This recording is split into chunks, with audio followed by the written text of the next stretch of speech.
రైతులకు మరియు కార్మికులకు తీవ్ర అన్యాయం జరుగుతుందని రైతుల వద్ద నుండి 4% కమిషన్ మాత్రమే తీసుకోవాల్సి ఉండగా రసీదుపై 4% మరియు తెల్ల కాగితం పేపర్పై అదనంగా 6% మొత్తంగా 10% కమిషన్ రూపంలో వసూలు చేస్తున్నారు. అలాగే కార్మికులకు చెల్లించాల్సిన దానికన్నా తక్కువ హమాలీ చెల్లిస్తున్నారు.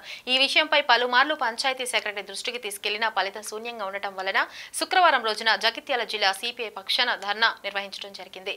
ఈ సందర్భంగా సిపిఐ నాయకులు మాట్లాడుతూ రైతులకు మరియు కార్మికులకు జరుగుతున్న అన్యాయంపై అధికారుల తీరును ఎండగట్టారు. ఈ దోపిడీ ఆగకుంటే రాష్ట్ర స్థాయిలో ఉద్యమిస్తామని వారు హెచ్చరించారు. రైతులకు కార్మికులకు రైతులకు కార్మికులకు రైతులకు కార్మికులకు రైతులకు కార్మికులకు రైతులకు కార్మికులకు రైతులకు కార్మికులకు న్యాయం జరగాలి. రైతులకు కార్మికులకు న్యాయం జరగాలి. రైతులకు కార్మికులకు న్యాయం జరగాలి. రైతులకు కార్మికులకు న్యాయం జరగాలి. రైతులకు కార్మికులకు న్యాయం జరగాలి. రైతులకు కార్మికులకు న్యాయం జరగాలి. రైతులకు కార్మికులకు న్యాయం జరగాలి. రైతులకు కార్మికులకు న్యాయం జరగాలి. రైతులకు కార్మికులకు న్యాయం జరగాలి.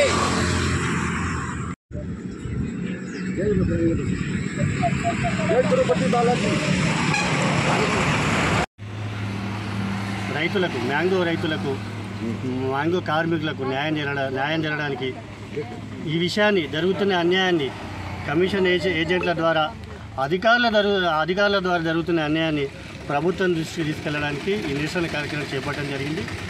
ప్రధానంగా ఈరోజే పత్రికల్లో జిల్లా మ్యాంగో మార్కెట్ వ్యవసాయ మార్కెట్ కార్యదర్శి గారు ప్రకాష్ గారు ఏం చెప్పారంటే బీపీ అంటే బెంగినపల్లికి కిలో 45 రూపాయల చొప్పున ఉంటున్నామని చెప్పారు. వాస్తవానికి 45 కాదు 35 రూపాయల చొప్పున ఉంటుందని రసీదు ఉంది. ఈ రసీదులో 35 రూపాయల చొప్పున రైతుల దగ్గర నుంచి కొనుగోలు చేస్తున్నట్టు ఈ రసీదే చెప్తుంది. వాళ్ళేమో పేపర్కి మాత్రం 45 రూపాయలు అని చెప్పిళ్ళు. ఇది చాలా అన్యాయము. దానికి ఈ తేడా ఎందుకు వస్తుందో వారే మళ్ళీ చెప్పాలి.